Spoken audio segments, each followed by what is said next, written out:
നമുക്ക് അബിയുടെയും ജാനകിയുടെയും നാളത്തെ നല്ലൊരു വിശേഷം കേട്ടാലോ? അതിന് മുമ്പായിട്ട് ആദ്യമായി കാണുന്നവരുണ്ടെങ്കിൽ ചാനൽ ഇഷ്ടപ്പെട്ട ഒന്ന് സബ്സ്ക്രൈബ് ചെയ്യാൻ മറക്കരുത്. വീഡിയോ ഇഷ്ടപ്പെടാൻ ലൈക്ക് ചെയ്യാനും നിങ്ങളുടെ വിലയേറിയ അഭിപ്രായങ്ങളൊക്കെ രേഖപ്പെടുത്താനും മറക്കരുത് കേട്ടോ. അപ്പം നമുക്ക് നേരെ വിശേഷത്തിലേക്ക് പോയാലോ?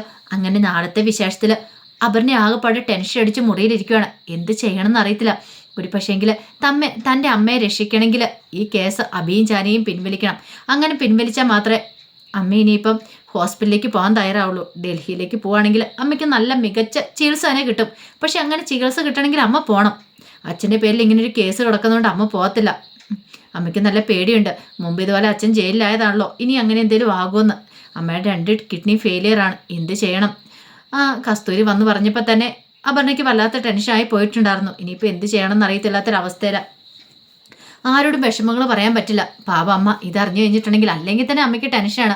അച്ഛനോട് ഈ കാര്യം പറഞ്ഞിട്ടും കാര്യമില്ല. ഇനിയിപ്പം അച്ഛൻ കൊണ്ടാന്ന് പറഞ്ഞാലും അമ്മ അതിനൊട്ട് സമ്മതിക്കാനും പോകുന്നില്ല. അച്ഛനാണെങ്കിൽ ഭ്രാന്ത് പിടിച്ച് നടക്കുക ഈ കേസിൻ്റെ പുറകെ. അതൊക്കെ ഓർത്ത് അപർണ ഇങ്ങനെ വിഷമിച്ചിരിക്കുന്ന സമയത്താണ് അങ്ങോട്ടേക്ക് അമല കയറി വരുന്നത്. അമലിനെ കണ്ടു കഴിഞ്ഞപ്പോഴത്തേനും അപർണയ്ക്ക് നല്ല കട്ടക്കലിപ്പായി. ഈ സമയത്ത് അമല അപർണയെ കൂടുതൽ മൈൻഡ് ചെയ്ത് അങ്ങോട്ട് പോകാൻ തുടങ്ങിയപ്പോഴത്തേനും അപർണ പറഞ്ഞു, അതെ എനിക്ക് കുറച്ച് കാര്യങ്ങൾ സംസാരിക്കേണ്ടെന്ന് പറയും. നിനക്ക് എന്താ സംസാരിക്കാനുള്ളതെന്ന് ചോദിക്കും. നിന്റെ ജാനിയടുത്തി അഭിയേട്ടനുണ്ടല്ലോ, അവർ കാരണം എൻ്റെ കുടുംബം നശിച്ചുകൊണ്ടിരിക്കണമെന്ന് പറയാം. ഇത് കേട്ടപ്പോൾ അമല് പറഞ്ഞു, അതിനിപ്പോൾ എന്താ കുഴപ്പം? ഉപ്പ് തിന്നവൻ വെള്ളം കുടിക്കുമെന്ന് പറഞ്ഞു കേട്ടിട്ടില്ലേ? നിന്റെ അച്ഛൻ തെറ്റ് ചെയ്തിട്ടുണ്ടെങ്കിൽ നിന്റെ അച്ഛൻ അതിന് അനുഭവിക്കുമെന്ന് പറയാം. ഇതേ അമലെ, ഒരു കാര്യം ഞാൻ പറഞ്ഞേക്കാം, എൻ്റെ അച്ഛനെ വെറുതെ പറയില്ലെന്ന് പറയാം. പിന്നെ നിന്റെ അച്ഛൻ തെറ്റ് ചെയ്തിട്ടുണ്ടെങ്കിൽ ഞാനിപ്പോൾ എന്ത് ചെയ്യാം? എനിക്ക് എന്ത് ചെയ്യാൻ പറ്റുമെന്ന് ചോദിക്കാം. അതല്ല പറഞ്ഞേ, എൻ്റെ അച്ഛൻ തെറ്റ് ചെയ്തിട്ടില്ലെന്ന് എനിക്ക് ഉറപ്പുണ്ട്. പക്ഷേ ഉണ്ടല്ലോ, നിന്റെ ഏട്ടനും ഏട്ടത്തിയമ്മയും കൂടെ എൻ്റെ അച്ഛനെ എന്നെയൊക്കെ ദ്രോഹിക്കുക മനഃപൂർവ്വം കള്ളക്കേസ് ഉണ്ടാക്കി. പക്ഷേ അതിന് പറ്റിയ സാഹചര്യം സമയം ഇതല്ലായിരുന്നു പറയണം.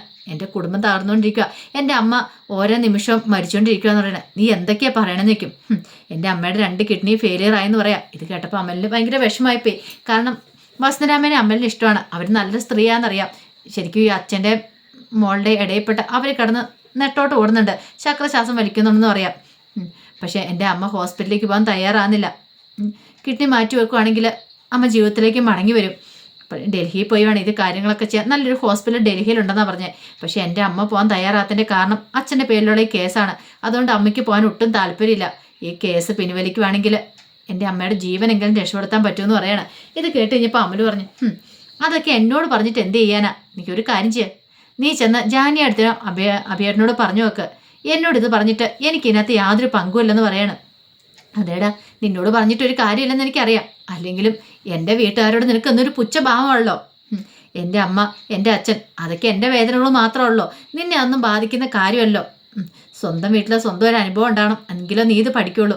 ഇപ്പം ഞാൻ അനുഭവിക്കുന്ന വേദന എന്താണെന്നറിയാവോ? ഇതൊന്നും ആരോടും പറയാൻ പറ്റില്ല. അല്ലെങ്കിൽ തന്നെ ഈ കേസൊന്ന് കഴിയുമായിരുന്നെങ്കിൽ, അല്ലെങ്കിൽ ഈ കേസ് പിൻവലിക്കുമായിരുന്നെങ്കിൽ എൻ്റെ അമ്മ ഹോസ്പിറ്റലിലേക്ക് വരാൻ തയ്യാറായനം.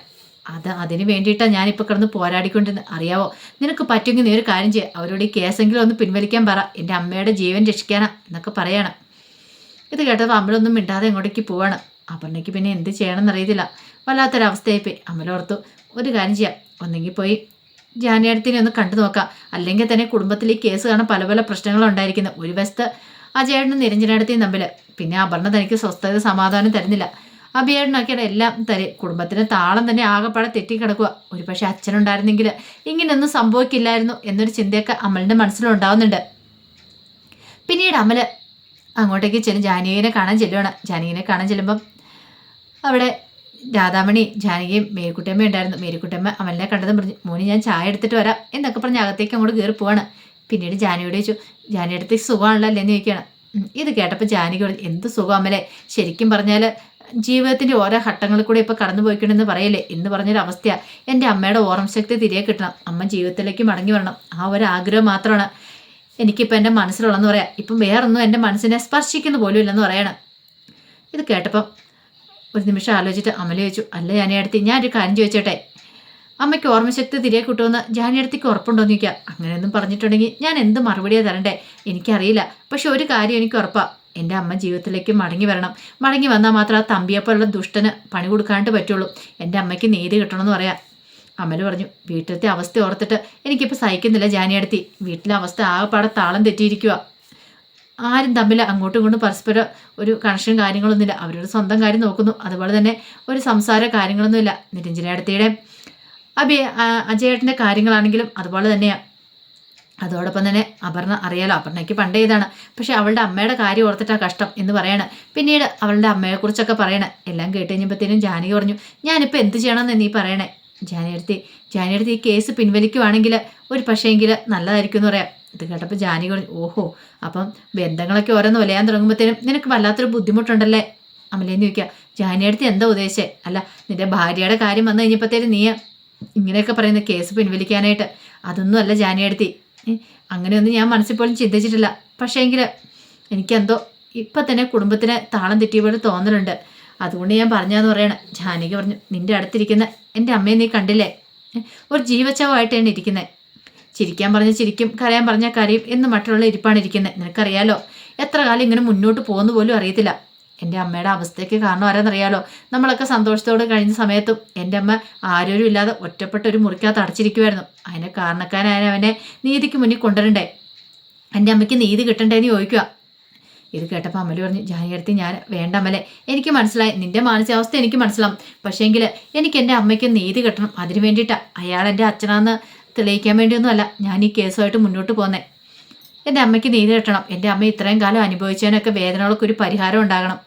അത് മാത്രമല്ല, ഇതിന് പിന്നിൽ ആരൊക്കെ പ്രവർത്തിച്ചിട്ടുണ്ട്, എന്തൊക്കെ തെറ്റുകളുണ്ടെന്നൊക്കെ എനിക്ക് കണ്ടെത്തണം. അതൊക്കെ ലോകത്തിന് മുന്നിൽ തുറന്നു കാണിക്കണമെന്ന് പറയണം. അവരോട് ഇനിയിപ്പോൾ എനിക്ക് ജാനകിയെടുത്തൊരു കൂടുതലെന്ന് പറയാനില്ല, ഞാൻ പറയാനുള്ള കാര്യങ്ങളൊക്കെ പറഞ്ഞു പറയണം. ഇത് കേട്ട് കഴിഞ്ഞപ്പം ജാനകി പറഞ്ഞു, എനിക്കറിയാം എനിക്കറിയാം അമലെ, നീ ധൈര്യമായിട്ട് പോയിക്കോ. ഞാൻ കാരണം ഒരു പ്രശ്നവും നിനക്ക് ഉണ്ടാകാൻ പോകുന്നില്ലെന്ന് പറയാം. പിന്നെ കുടുംബത്തിൻ്റെ താളം തെറ്റില്ല, അതൊക്കെ എല്ലാം ശരിയാവും, എല്ലാം ഒരു ദിവസം ശരിയാവും. ഇടപെടിയെന്ന് അങ്ങോട്ട് നേരെയാവുമെന്ന് വെച്ചാൽ നേരെയാവാൻ പറ്റുന്ന കാര്യമല്ലോ. പിന്നെ അപർണയോട് പറ, പറ്റുമെങ്കിൽ ഏറ്റവും നല്ലൊരു ഹോസ്പിറ്റലിലേക്ക് അമ്മയെ കൊണ്ടുപോകാൻ പറ. ഇതിൻ്റെ പേരിൽ അവളുടെ അമ്മയെ ചികിത്സിക്കാതിരിക്കേണ്ട കാര്യമില്ല. അല്ലെങ്കിൽ അവളെന്തിനാ ഇവിടെ നിൽക്കുന്നത്? അവൾക്ക് അവളുടെ അമ്മയെ നോക്കിക്കൊണ്ട് ഡൽഹിയിൽ എവിടെയെങ്കിലും പോയി കഴിയാലോ. അമ്മയുടെ കിഡ്നി ട്രാൻസ്പ്ലാന്റേഷനൊക്കെ നല്ല രീതി നടത്താമല്ലോ. പിന്നെ ഇതിന് അവൾ നിൽക്കേണ്ട കാര്യമൊന്നും ഉണ്ടോയെന്നൊക്കെ ചോദിക്കുന്നുണ്ട്. അമല് പറഞ്ഞ്, ഞാനൊന്ന് പറഞ്ഞു നോക്കാം എന്നൊക്കെ പറഞ്ഞിട്ട് അങ്ങോട്ടേക്ക് പോവാണ്. ജാനകി ഇങ്ങനെ ആലോചിച്ചു. അമലിന് നല്ല വിഷമമുണ്ടെന്ന് തോന്നി കുടുംബത്തിൻ്റെ കാര്യത്തിൽ. പോരാത്തിന് താനും കൂടെ അവിടെ ഇല്ലോ, താനവിടെ ഉണ്ടായിരുന്നെങ്കിൽ എല്ലാവർക്കും ഒരു ആശ്വാസമായിരുന്നു എന്നൊക്കെ ജാനകി ഇങ്ങനെ ചിന്തിക്കുകയാണ്. പിന്നീട് അഭി ഉണ്ണിത്താൻ വക്കീലും നിരഞ്ജനെ കാണാനായിട്ട് അങ്ങനെ വക്കീൽ ഓഫീസിലേക്ക് ചെല്ലുവാണ്. അഭി ചെന്ന് കഴിഞ്ഞപ്പോഴത്തേനും ഉണ്ണിത്താൻ വക്കീൽ ഞാൻ അഭിയോ വാ ഇരിക്കാനൊക്കെ പറയാണ്. പിന്നീട് നിരഞ്ജനെ അങ്ങോട്ട് വന്നോട്ട് പറഞ്ഞു, അതെ കുറച്ച് തെളിവുകളും കാര്യങ്ങളൊക്കെ ശേഖരിച്ചിട്ടുണ്ട്. ഇനി കോടതി കേസ് വിളിക്കുന്ന സമയത്ത് എന്തായി തിരിഞ്ഞെടുത്തില്ല, കേസ് തള്ളിപ്പോകാതെ നമ്മൾ നോക്കണമെന്ന് പറയണം.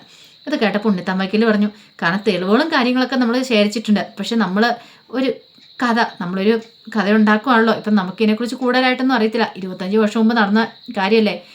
അത് പറയാനായിട്ടാണെങ്കിൽ അവർക്ക് ബോധമോ ഓർമ്മയൊന്നും ഇല്ലെന്നല്ല പറഞ്ഞേ. അപ്പോൾ അവർക്കത് പറയാനും കഴിയില്ല. അപ്പം നമ്മളിതൊരു മെനഞ്ഞുണ്ടാക്കുന്ന കഥയാണ്. അപ്പോൾ ആ കഥ കേൾക്കുന്നവർക്ക് അത് സത്യമാണെന്ന് തോന്നണം. അങ്ങനെയുള്ള രീതി വേണം നമ്മൾ അവതരിപ്പിക്കാനായിട്ട്.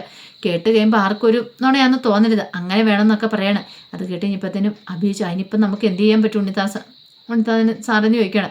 അതിന് നമുക്ക് മതിയായ സാക്ഷികളും തെളിവുകളും ഒക്കെ വേണമെന്ന് പറയണം. നിരഞ്ജന പറഞ്ഞ്, എന്നെക്കൊണ്ട് പറ്റാവുന്ന പോലെ ഞാൻ എല്ലാം കളക്ട് ചെയ്തിട്ടുണ്ടെന്ന് പറയണം. അങ്ങനെയാണെങ്കിൽ ഒരു കാര്യം ചെയ്യാം, നമ്മൾ ഇനി നമ്മുടെ അടുത്ത നീക്കത്തിലേക്ക് പോവാം. തമ്പിനെ ഏത് വിധേയനും നമുക്ക് തളച്ചല്ലേ മതിയാവുള്ളൂ.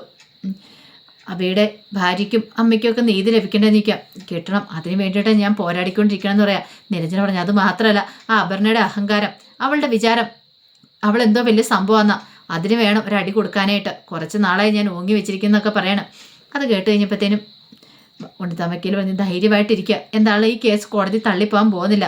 അവർക്ക് ഇതിന് ഇടയ്ക്ക് ഓർമ്മശക്തി തിരികെ കിട്ടുവാണെങ്കിൽ നമുക്ക് കാര്യങ്ങൾ കുറച്ചുകൂടെ എളുപ്പമാവും. പക്ഷേ ഓർമ്മശക്തി ഇല്ലെന്ന് കരുതിയിട്ട് നമുക്ക് സത്യങ്ങളൊക്കെ പുറത്തു കൊണ്ടുവരാതിരിക്കാൻ പറ്റില്ലോ. നമുക്ക് പുറത്തു കൊണ്ടുവരിക തന്നെ ചെയ്യണം എന്നൊക്കെ പറഞ്ഞ് അവർ ചില തീരുമാനങ്ങളൊക്കെ എടുക്കുകയാണ്. അപ്പോൾ അതിൻ്റെ വിശേഷങ്ങളൊക്കെയാണ് കാണുന്നത്. ആ വിശേഷങ്ങളൊക്കെ നമുക്ക് എല്ലാവർക്കും കാത്തിരിക്കാം കേട്ടോ. ഒരിക്കൽ കൂടി എല്ലാവർക്കും ശുഭരാത്രി നേർന്നുകൊണ്ട് നിർത്തുന്നു.